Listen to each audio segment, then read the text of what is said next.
Freud, el padre de la psicología moderna, le llaman, fue un hombre ateo y que decía que Dios era una creación de la mente humana, que Dios había sido creado por la mente humana. Y en este Salmo 19, al cual estamos yendo ahí en nuestras Biblias, en este Salmo 19 vamos a estudiar, vamos a hablar acerca de la revelación. Vamos a darnos cuenta cómo todo el Salmo 19 habla de cómo Dios revela su gloria. Y tres aspectos en este capítulo que estudiaremos en 3 sesiones diferentes, si Dios permite. Pero aquí habla de la revelación. Cuando tú escuchas el término revelación, cuando yo oiga el término revelación teológicamente o una aplicación en la iglesia o mención en la iglesia, quiero que tu idea de revelación signifique lo mismo que yo estoy intentando decir cuando digo revelación. Y esto es, una revelación de Dios o la revelación de Dios es algo que el hombre simplemente no puede descubrir por investigación personal. El hombre no descubre nuevas revelaciones, sino que cuando Dios quiso revelarse, Él hizo lo necesario para darse a conocer. Porque el hombre por sí mismo simplemente no puede lograr ese propósito.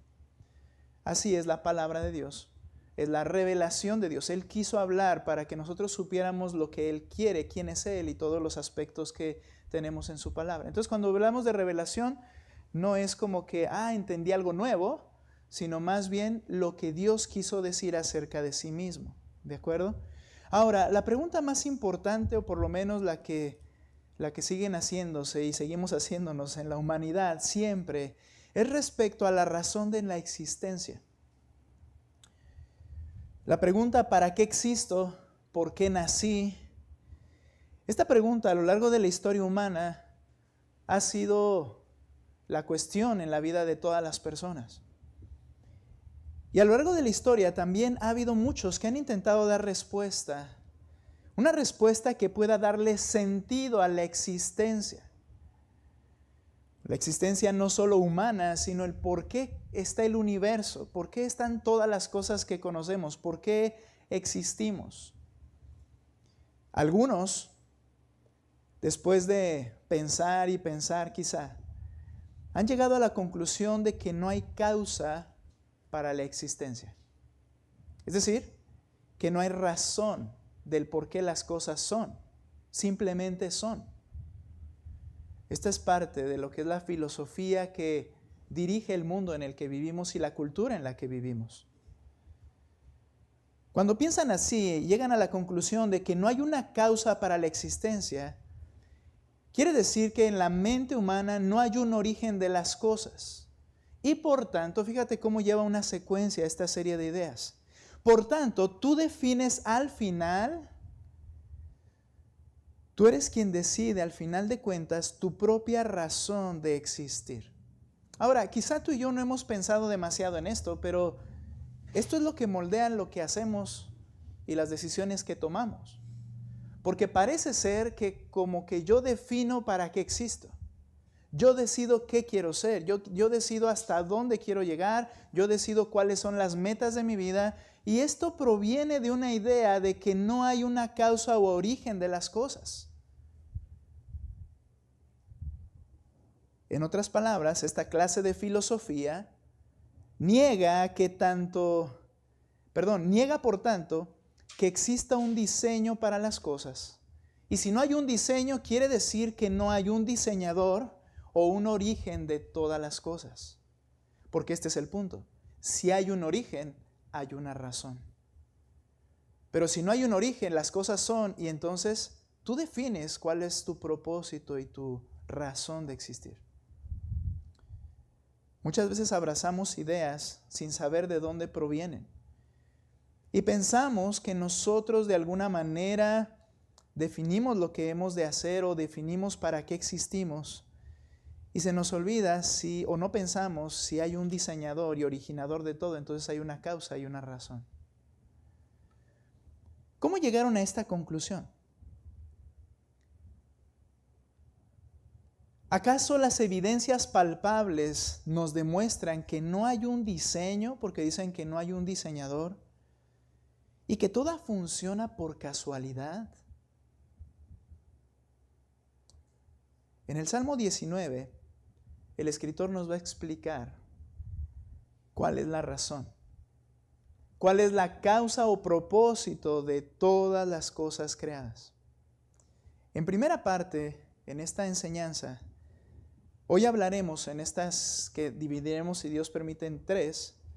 Hoy hablaremos la revelación de Dios en el universo. Acompáñame al Salmo 19, leamos ahí, por favor. Y vamos a leer del versículo 1 al versículo 6. El verso 1 es conocido, recitado de manera frecuente entre los cristianos. Y vamos a leer hasta el 6 alternado. Por favor, lean fuerte, hermanos, cuando les toque. Dice, los cielos proclaman la gloria de Dios, y el firmamento anuncia la obra de sus manos.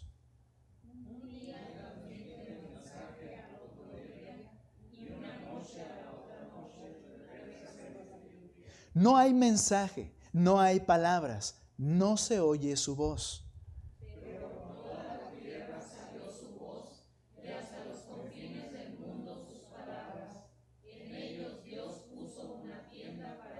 Y como un esposo que sale de su alcoba, se regocija como hombre fuerte al correr su carrera. De un extremo de los cielos es su salida, y su curso hasta el otro extremo de ellos, y no hay nada que se esconda de su calor. Para iniciar, el salmista nos habla de que hay una causa y una razón de las cosas creadas. En primer lugar, vamos a ver aquí en esta revelación de Dios en el universo. Vemos cómo el universo dice la verdad. Ahora, tengo que aclarar algo por causa de esta fraseología y cómo se utiliza ahora. Cuando digo al universo, no me refiero a ese panteísmo moderno. ¿Sabes lo que es el panteísmo? El panteísmo era una enseñanza muy antigua, que Dios creó las cosas y se fusionó en ellas. Y seguramente tú has escuchado esta idea de que si tú levantas una piedra, ahí está Dios. Y que si vas al bosque y en un tronco, ahí está Dios. Y luego eso se ha pasado al cristianismo. Y cuando Cristo dijo, por ejemplo, que cuando tú ayudas a alguien por causa de mi nombre, lo has hecho a mí, llega a llegar esta idea al cristianismo en decir, y cuando tú haces algo por tu hermano, ahí está Dios. Espérate, eso es panteísmo y eso no es bíblico. Eso no es bíblico, ¿ok? Ahora, cuando yo estoy hablando acerca del universo, lo que me estoy refiriendo cuando digo que el universo dice la verdad, no es que Dios se haya convertido en las cosas del universo y como ahora se utiliza, el universo te da señales y el universo te conduce y si haces algo mal el universo te va a cobrar, y oímos estas ideas ahora en un panteísmo moderno. Le dan una personalidad a los objetos y a las cosas como si ellos fueran personas o como si fuera una persona, y es el panteísmo moderno, ¿no? Que se cree que Dios es eso, el universo. Y seguramente has escuchado esta clase de religión porque es una religión. Este panteísmo moderno dice que es el universo que te manda señales por medio de la coincidencia o por eventos trascendentales para la vida de la humanidad. Porque al final de cuentas, el universo sirve al hombre para su provecho. Estaba leyendo a alguien que cree en esto y estaba mencionando y dice, a veces el universo, y de verdad cuando lo lees, tú dices, está hablando de una persona. Y yo diría, cuando yo diga eso, yo hablaría de Dios, pero él habla de la nada y del todo, del universo. Y dice que cuando el universo te da señales, cuando vas llevando un mal camino, te enseña que debes corregir el camino. Yo dije, bueno, ¿qué quiere decir este hombre? Y cuando empieza a hablar, comienza a decir, yo por ejemplo estaba comiendo demasiadas golosinas y empecé a ganar peso y el universo a través de una circunstancia me hizo saber que estaba dañando mi cuerpo y entonces me enseñó el camino. Entonces, tú puedes ver que la idea de este universo ese Dios fusionado con las cosas, al final es todo para tu provecho. Esto vuelve a sonar como lo siguiente, que no hay una causa, sino que tú defines cuál es tu propósito en tu vida. Tú eres el centro del universo. No me refiero entonces a esa idea cuando digo que el universo dice la verdad, sino que me refiero al propósito de la existencia del universo creado, de esos objetos inanimados, esos objetos que no tienen alma, pero tienen un propósito. ¿Y por qué decimos que el universo dice la verdad? Quiero que recuerdes algo cuando definimos la verdad. La verdad es cómo las cosas son realmente. Para la cultura en la que vivimos no existe la verdad, sino tu interpretación es tu verdad.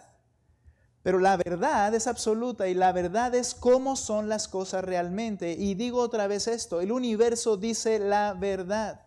Dice el verso 1, los cielos, y esta idea es el universo que podemos ver, donde están las estrellas, el sol, donde están las galaxias. Todo lo que está arriba de la tierra es la idea. Los cielos proclaman la gloria de Dios. Y el firmamento, una frase paralela a los cielos, no es algo diferente, anuncian la obra de sus manos. Los cielos, el firmamento, lo que está a la vista de todos. Dice esta manera poética de escribir, como dándoles personalidad. Los cielos proclaman algo. Segunda parte del versículo, el firmamento anuncia algo. ¿Qué es lo que declaran? Anunciar, ¿qué es lo que narran? ¿Cuál es esa noticia que ellos dan? ¿Cuál es el mensaje que anuncia el universo creado? ¿Cuál es esa verdad que anuncian los cielos? ¿Y qué dice el versículo? Verso 1. Anuncian, proclaman la gloria de Dios. El firmamento anuncia la obra de sus manos. En pocas palabras, declaran su gloria y su grandeza. Describen que Él es un diseñador, que Él es un creador sabio y que Él es un creador todopoderoso. ¿Cuál es la idea? La idea es que al levantar tus ojos y ver aquello, hay un mensaje claro que entender. Hay un diseñador detrás de esto. Hay alguien que tiene tanto poder para haber hecho esto. Eso es lo que anuncia el universo. Ahora, este anuncio, hermanos, voy a ir viendo el texto y luego vamos a hablar un poco de lo que compete a nuestra práctica, pero esta proclamación del universo, de lo creado, es una proclamación permanente. Mira cómo lo describe el salmista en el verso 2. Un día transmite el mensaje al otro día. La palabra transmitir el mensaje que anuncia la gloria de Dios y la obra y poder de sus manos, dice que un día le anuncia el mensaje al otro que sigue. La idea de esta palabra es que vierte toda la sabiduría, toda esa verdad, la vierte al otro, como diciendo que no se le queda nada o que no le faltó pasar el mensaje completo. La idea es esta: cuando pasa un día y llega otro, el mismo mensaje se vuelve a proclamar sin limitación. Se vuelve a decir cuando sale el sol: mira que Dios es glorioso. Mira que Él es poderoso. Mira que hay un diseñador. Y el día cuando se va, le deja el mismo mensaje por completo al siguiente día, porque sale otra vez y anuncia lo mismo. Y luego habla de la noche. Y dice ahí también: y una noche a la otra noche revelan sabiduría. Una noche le anuncia la sabiduría a la siguiente. ¿Cuál es la idea de estas frases, hermanos? La idea es que es una proclamación permanente. desde el día de la creación, desde la semana de la creación, hasta la fecha de hoy, el funcionamiento de día tras día, de noche tras noche, conservan el mismo mensaje. Dios es creador. Dios es sabio. Dios es todopoderoso. Ahora, podríamos decir, muy bien, bueno, ¿eso se oye padre, pastor? Para usted y yo que creemos en la Biblia. Y eso se oye padre cuando leen el Salmo y ahora lo entiendo. Pero lo que vamos a aprender, hermanos, es que este mensaje es un mensaje que Dios dejó en su creación para que absolutamente toda la raza humana sepa esta verdad. El universo está declarando esta verdad y todos saben esta verdad. Ese es el punto. Mira, bien interesante que esta comunicación, luego dice, es una comunicación no verbal. Y esto porque no vaya a salir alguien que diga, sí, a mí me habló el universo en la noche. Y me dijo, ¿verdad? Que, mira lo que dice el verso 3. No hay mensaje. En el verso 2 dice, un día transmite el mensaje al otro día. Y es la idea de declarar algo y verterlo al siguiente día. Pero luego aclara, dice, no es que hay mensaje audible, en proposiciones claras, en enunciados que se puedan definir con palabras. No hay mensaje, no hay palabras y no se oye su voz. ¿Sí? Nadie lo está diciendo con palabras humanas. No es proposicional como la Escritura es proposicional. La Escritura, y esa es la segunda parte que veremos la próxima semana, la Escritura es una declaración clara en un lenguaje humano entendible de qué quiere y quién es Dios. Pero la declaración del universo no es por medio de palabras. No es por medio de proposiciones de esa forma. Es más bien como un artista que plasma su talento en una pintura. Y cuando ves esa pintura dices, qué gran pintor. O un inventor que deja testimonio de su inteligencia por aquello que ha diseñado y puedes decir, ese hombre era sabio. Esa es la idea. Lo que Dios ha hecho declara que Él es más grande que lo que está hecho, ¿cierto? Es lógico. El carpintero es mayor que la silla. El alfarero es mayor que la vasija de barro. El creador es mayor que la creación. Eso es lo que anuncia. ¿Y cómo es la creación? Impresionante. Tan grandiosa que no puedes pensar otra cosa, sino que Dios debe ser más grande que eso. Eso es lo lógico. Eso es lo que anuncia el universo. ¿Sabes una cosa? Quiero hablar un poquito de la ciencia y del método científico. Con esto de que ya van a regresar a clases, para que vayan más preparados. Las teorías del origen del universo, por ejemplo. Pero al hablar de la ciencia y el método científico, ¿sabes? La ciencia y el método científico están de acuerdo con la verdad anunciada por el universo. La verdadera ciencia, la ciencia que todos dicen que la ciencia, está de acuerdo con lo que él declara el universo. ¿Por qué? Declara la ciencia, está de acuerdo que todo tiene un origen y que hay un diseñador superior y sabio. De hecho, las teorías del origen del universo que hemos abrazado como si fuera ciencia, en realidad, estas teorías del origen del universo que intentan eliminar que hay un diseñador sabio son de lo más anticientíficas. ¿Por qué? Porque la ciencia declara que nada surge de la nada. Porque la ciencia enseña que el orden no puede surgir del desorden. Porque el desorden produce desorden. Porque hay dos pilares en la ciencia, la refutabilidad y la repetibilidad. ¿Qué es esto? Que si tú dices que esto funciona, pero si yo vengo y no lo puedes probar, eso no es cierto. Y si eso es cierto, se debe de poder repetir. Si no se puede repetir, no es cierto. Cuando el desorden ha creado orden. Cuando un montón de cosas chocaron desordenadas y vino el orden y vino lo que ves. Eso es anticientífico. De hecho, eso es una religión. Pero ¿cuántas veces los cristianos no quieren verse como tontos?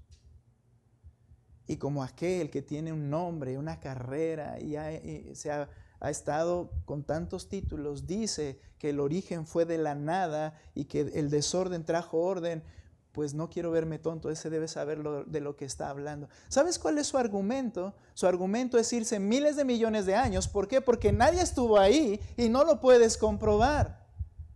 Y es precisamente anticientífico.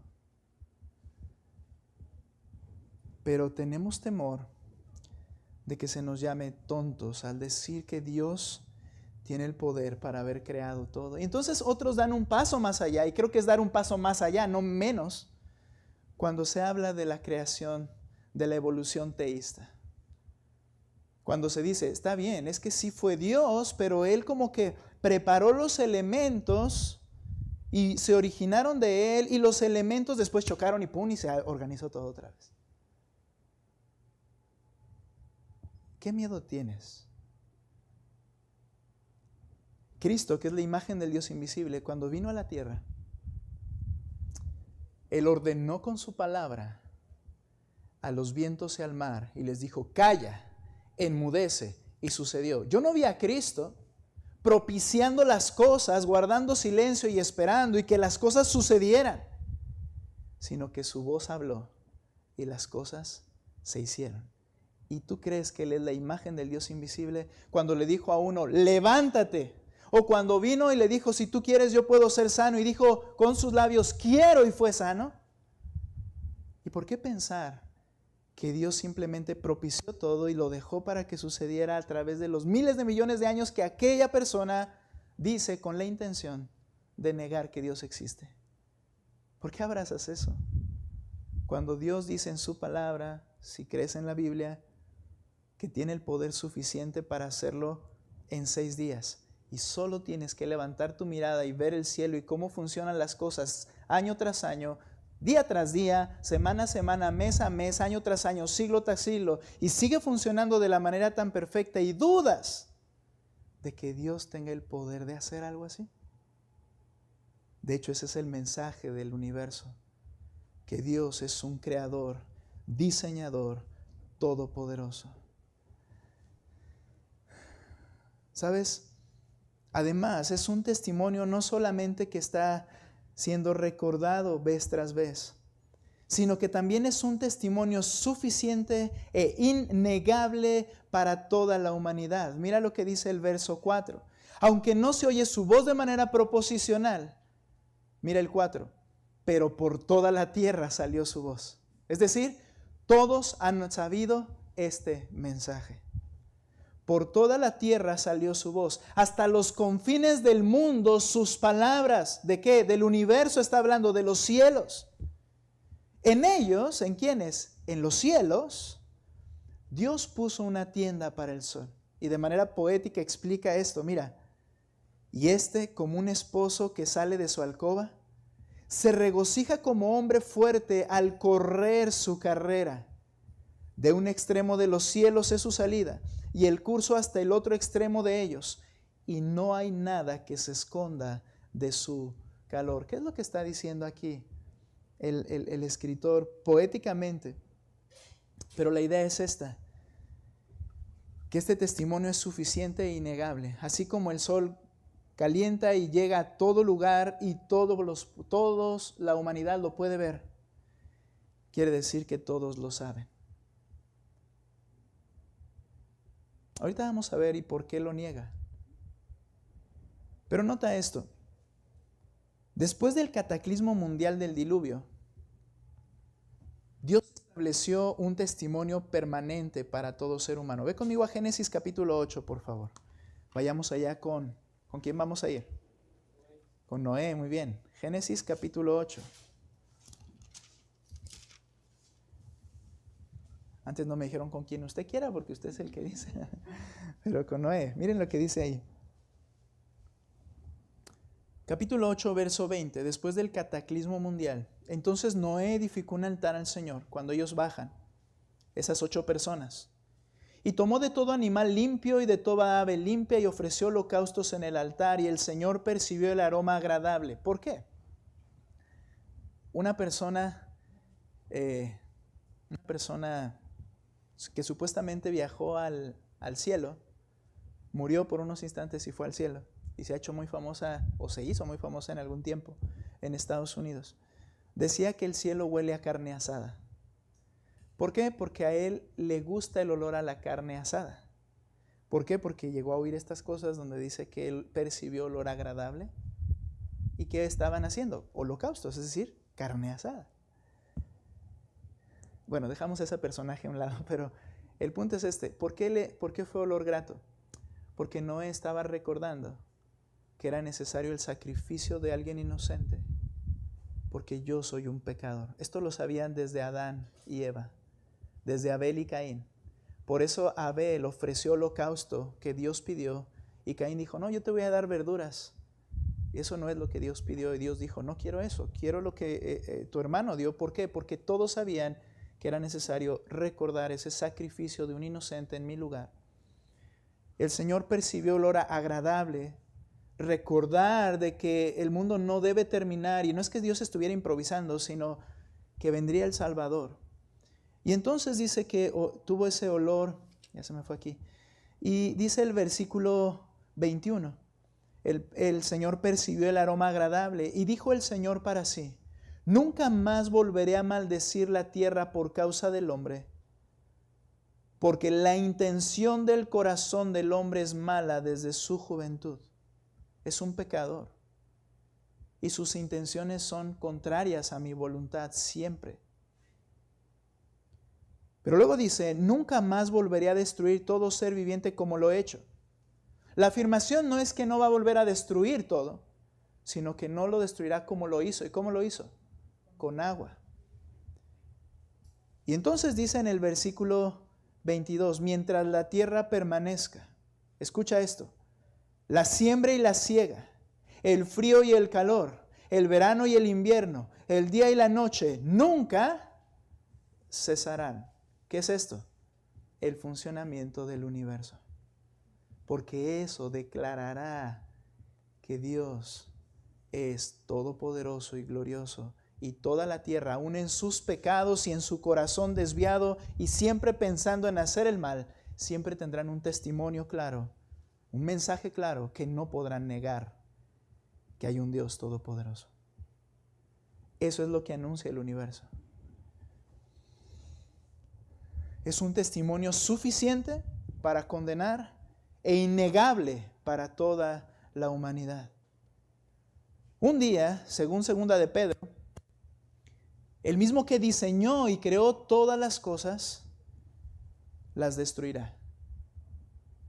Pues tiene autoridad sobre su propia obra, porque existe para manifestar su gloria. Y cuando Él agarre y haga esto a todo lo creado, manifestará eso, que glorioso eres, que todopoderoso eres, que perfecto eres, porque al final todo lo creado tiene ese propósito, es mostrar su gloria.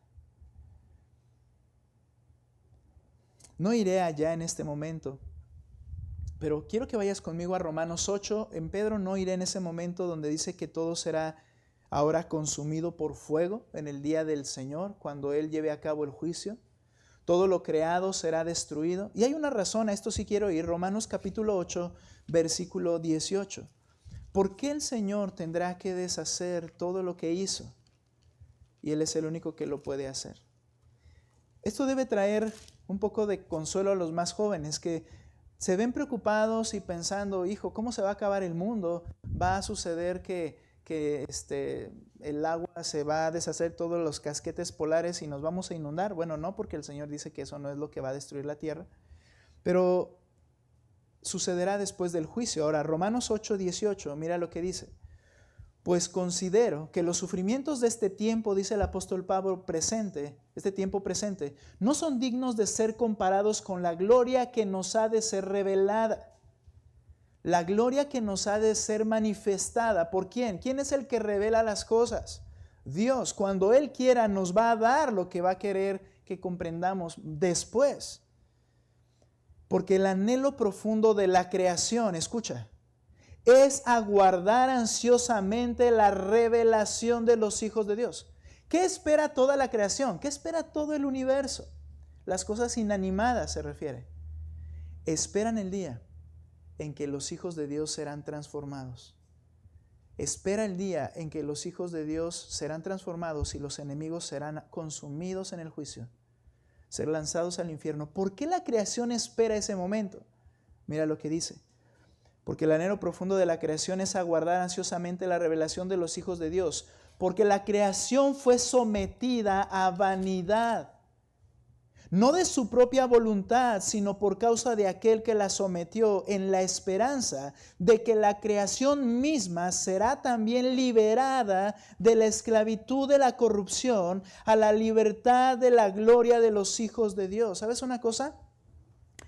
Todo lo creado no funciona como debiera funcionar en su plenitud por causa del pecado. Yo no sé cómo, pero el pecado ha afectado todo lo que es creado. Algunos, para argumentar, por ejemplo, acerca de la homosexualidad, de la cual hablaremos en un momento, mencionan que hay animales que practican homosexualidad. Y sabes, es cierto. Pero la explicación está en este texto. Aún la creación está corrompida por el pecado del hombre. Aún la creación está corrompida por nuestra maldad. Y eso no es evidencia de que eso es correcto, sino de lo contrario de lo que la palabra de Dios dice. Ahora, dice que la creación anhela ese día en que las cosas sean hechas de nuevo. Mira el 22. Pues sabemos que la creación entera gime y sufre hasta ahora con dolores de parto. Y no solo ella, sino que también nosotros mismos, que tenemos las primicias del Espíritu, los salvos, aún nosotros mismos gemimos en nuestro interior, aguardando ansiosamente la adopción como hijos, el día en que Él ya nos abrace, la redención de nuestro cuerpo. Hermanos, no es cierto que aunque soy salvo y amo a Cristo, si eso es una realidad en ti, sabes que hay pecados, sabes que hay cosas y dices, oh, ¿cómo es que hice otra vez esto? ¿Cómo es que otra vez fallé en aquello? Ya quisiera que esto no sucediera. Y gemimos dentro de nosotros para que esto ya cambie. Bueno, todo el universo hace lo mismo.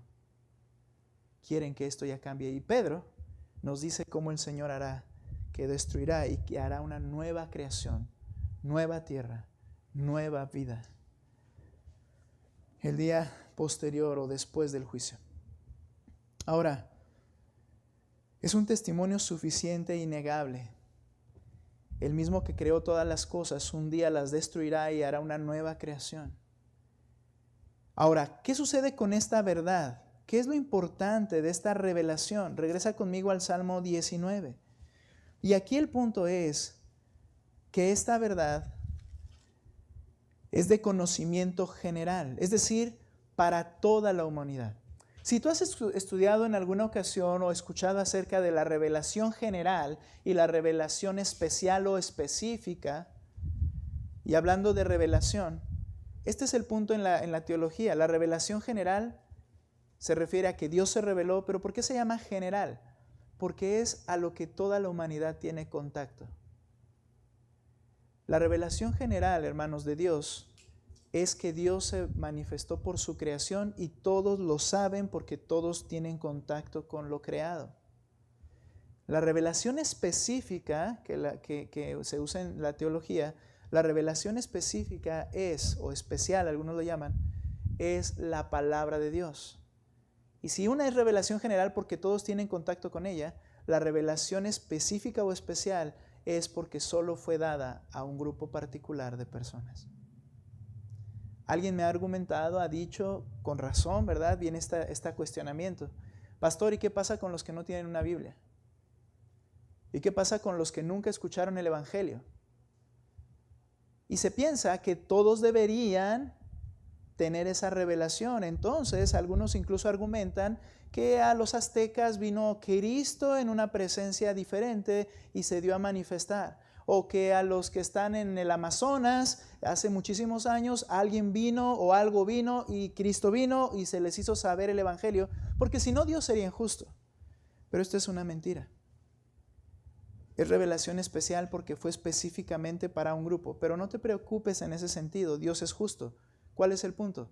Que la revelación general es suficiente para condenar a toda la raza humana. Es suficiente. Y recuerda una cosa, la razón es que la salvación es soberana de parte del Señor. A quien Él quiere salvar, Él lo salva.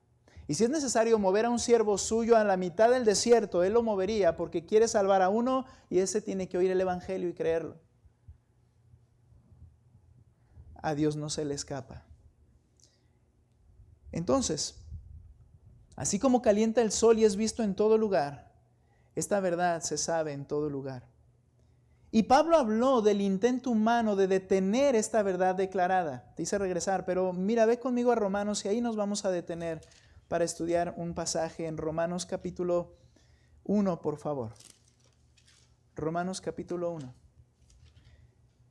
Esta verdad es de conocimiento general, es decir, la revelación general para toda la humanidad. Y mira lo que dice este texto, Romanos capítulo 1. El intento humano de detener esta verdad declarada por la creación. Verso 18. Porque la ira de Dios, y esto no es que Dios está enojado en el sentido de emocionalmente, sino que Él lleva a cabo juicio. Porque la ira de Dios se revela desde el cielo contra toda impiedad e injusticia de los hombres. ¿A qué se refiere? Que con injusticia restringen la verdad. El juicio de Dios se revela cuando la humanidad intenta detener el mensaje de esta verdad proveniente del universo. Y Dios manifiesta su juicio contra quien atenta contra esta verdad revelada. ¿Por qué lo dice Pablo así? Y ahorita creo que lo podemos entender. Todos saben la verdad de la existencia de un Dios diseñador y sabio y todopoderoso.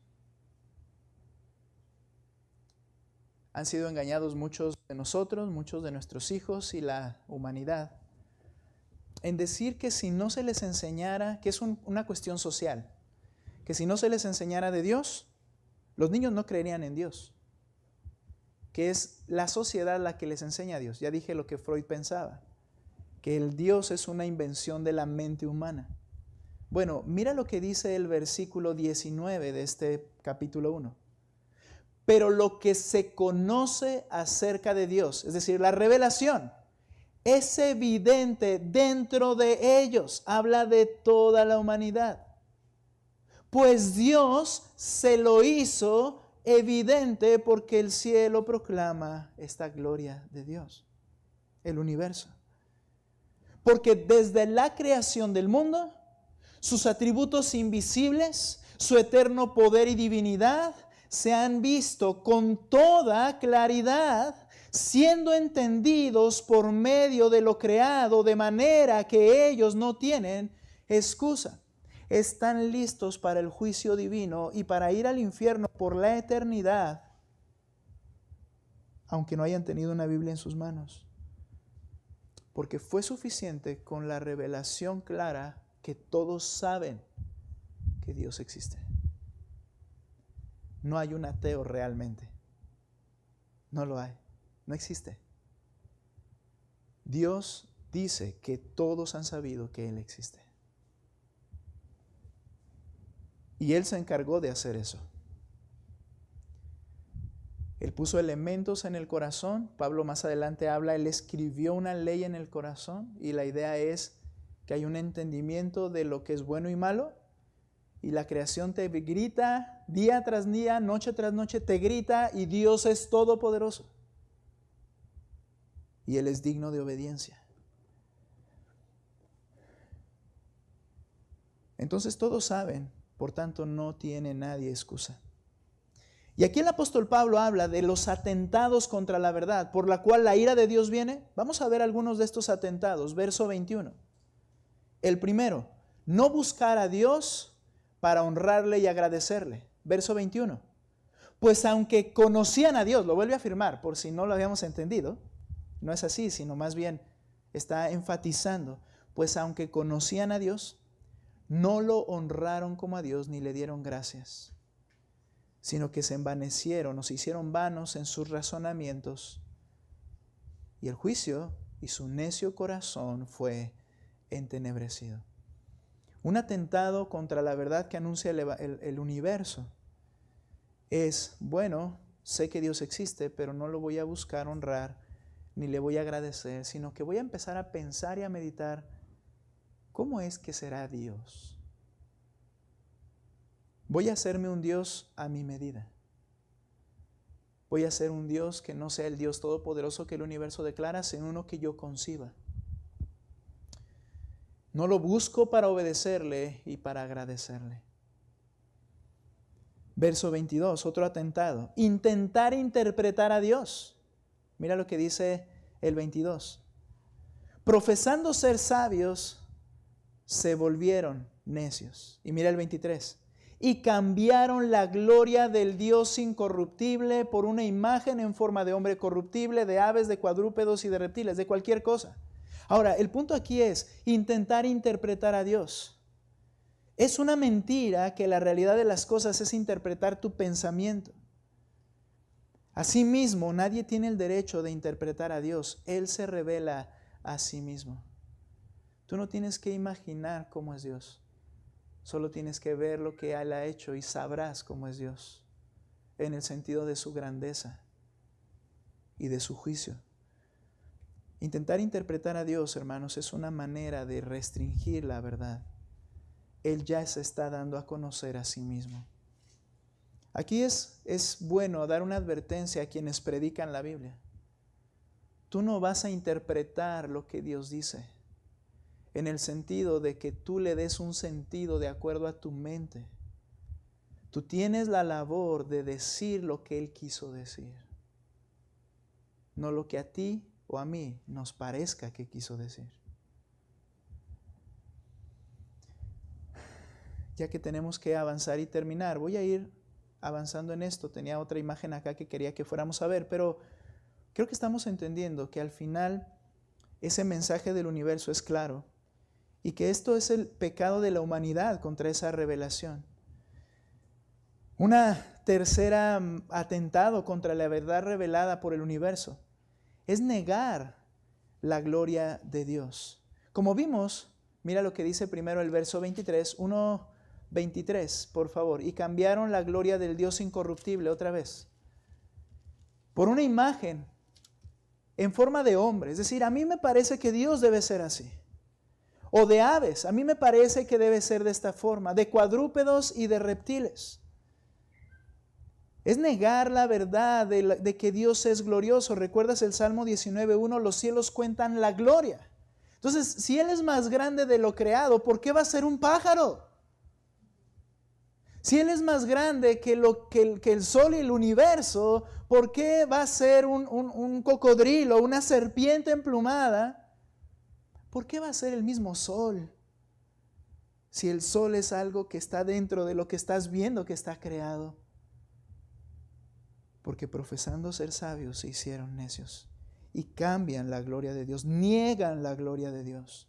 ¿Y cómo se manifiesta la ira de Dios desde el cielo? ¿Cómo se llevan a cabo los juicios de Dios contra la humanidad que, viendo la verdad revelada por el universo, contradicen esa verdad? Bueno, mira lo que dice enseguida, verso 24. Por lo cual, juicio, Dios los entregó a la impureza en la lujuria de sus corazones, de modo que deshonraron entre sí sus propios cuerpos. Dios los entrega, vamos a ver aquí una lista, cómo Dios los entrega a practicar sus propias mentiras. Y esta es la manifestación del juicio de Dios. El único que puede impedir que el hombre vaya de mal en peor es la misma bondad de Dios. Pero llega un punto en el que dice, haz lo que quieres. Y aunque el hombre dice, ¡yujú!, ¿no? Puedo hacerlo. Salí del closet. Ahora soy libre. En realidad, es un acto judicial de Dios que dice, sabes lo que es correcto, sabes que yo soy grande y santo, te voy a dejar hacer tus cosas. Y se entregaron, nos entregamos, dijo el otro, a sus pasiones y pecados sexuales. ¿Por qué? Dice la razón, porque ellos cambiaron la verdad de Dios por la mentira. Y adoraron y sirvieron a la criatura en lugar del Creador, quien es bendito por los siglos. Amén. La ira de Dios se manifestó en la homosexualidad como un juicio. Mira lo que dice el 26. Por esta razón los entregó nuevamente a pasiones degradantes, porque sus mujeres cambiaron la función natural por la que es contra naturaleza. De la misma manera, también los hombres, abandonando el uso natural de la mujer, se encendieron en su lujuria unos con otros, cometiendo hechos vergonzosos hombres con hombres y recibiendo en sí mismos el castigo correspondiente a su extravío. Un juicio de Dios fue dejarles a sus placeres al llegar a la homosexualidad. Porque esta práctica homosexual es una mentira contraria a la verdad declarada por la creación.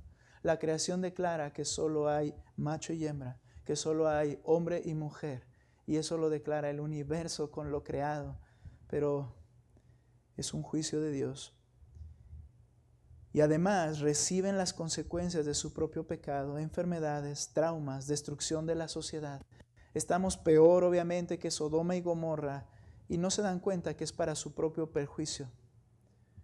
Porque si todos quisieran ser homosexuales, si todos quisieran ser lesbianas, la humanidad se extinguiría.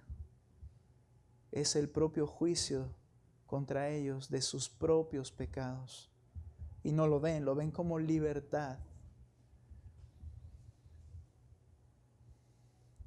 También otra de las manifestaciones del juicio de Dios es que los entrega a una mente mala, sin discernimiento, que los conduce a hacer cosas que no deberían hacer.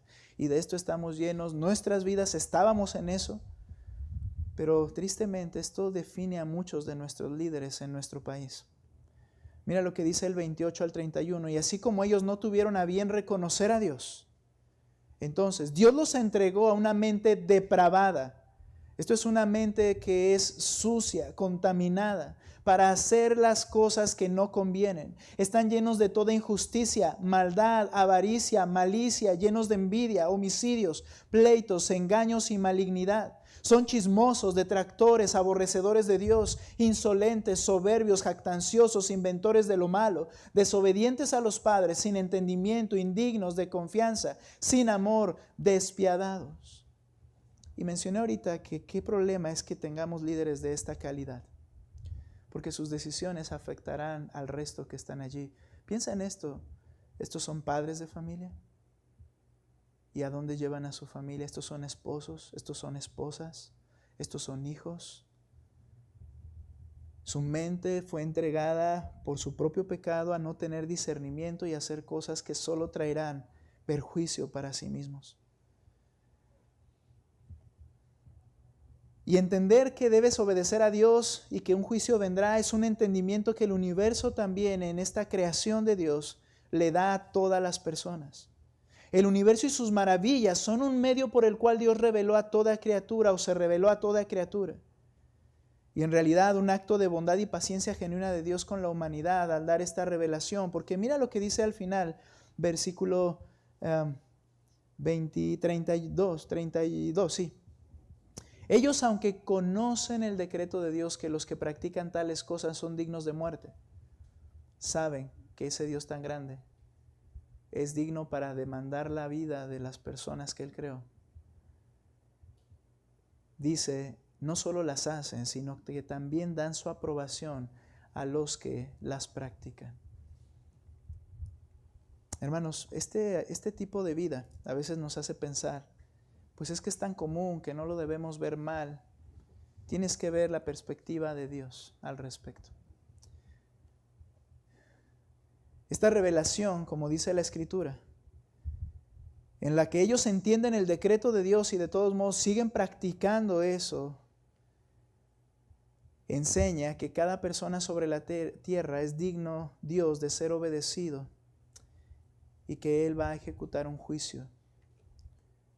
Pero ellos están tratando siempre de acallar su conciencia. No quieren pensar en el juicio. Dice que no solo las hacen, sino que aprueban a los que las hacen. Se rebelan flagrantemente contra Dios. Y aquí quiero terminar diciendo esto. De allí nos sacó el Señor solo por su gracia. Dijo Pablo en Corintios, y esto eran algunos de ustedes, pero han sido sacados de allí. Por su gracia, hermanos, nos hizo ver a Cristo como nuestro santo Salvador y pedir perdón a Él. Este es el propósito de revelarse Dios en el universo. Todo lo creado cuenta la verdad de su poder, su honra y su juicio. Esta revelación es general, toda criatura tiene acceso a eso, tienen la verdad de quién es Dios a través de lo revelado, de su grandeza, de su poder. El hombre en su pecado se rebela flagrantemente contra Dios y solo su gracia puede cambiar un corazón endurecido. Solo Jesús puede perdonar y limpiar todo pecado de los que verdaderamente se arrepienten. Y como final, hermanos creyentes, contemplas la gloria de Cristo al disfrutar y cuidar de la creación. Cada día de tantas carreras, hermanos, escuchas el mensaje de la creación cuando el sol va avanzando. A veces nos quejamos porque es demasiado el sol, pero que eso te haga recordar la grandeza de Dios, porque es un mensaje que no se acabará de proclamar día tras día, noche tras noche, quién es tu Dios, quién es tu Creador. Que de día y de noche recordemos lo que el universo anuncia, que nuestro Dios es glorioso. Y vivamos de acuerdo a eso, hermanos. La próxima semana hablaremos de la revelación específica o especial de Dios y cómo eso debe cambiar nuestra manera de vivir. Hermanos, vivimos en un mundo en el cual Dios no existe para ellos, pero lo saben que Dios existe. Predica el Evangelio con confianza. Todos necesitan ser convencidos de su pecado por la obra del Espíritu. Puestos en pie, vamos a orar, hermanos. Señor, tú eres grande, tú eres poderoso, tú eres sublime. Y aunque desde el principio tú dijiste que la humanidad solamente pensará en el mal y alejarán sus pensamientos de ti, tú dejaste una revelación, un anuncio permanente en tu universo, tu grandeza, tu santidad, tu juicio. Y toda criatura es inexcusable. Ayúdanos a entender esta verdad, a darte gracias porque nos sacaste de ese engaño, pero a proclamar el Evangelio, porque aunque se vean sabios, aunque se vean cómodos, aunque se vean enriquecidos, aunque de hecho nieguen que existes, ellos saben que existes y necesitan oír el Evangelio que los trae a la salvación. Tenemos que abrir la boca y anunciar tu Evangelio. Te alabamos, mi Dios, por ser este Dios tan grande. En el nombre de Cristo Jesús. Amén.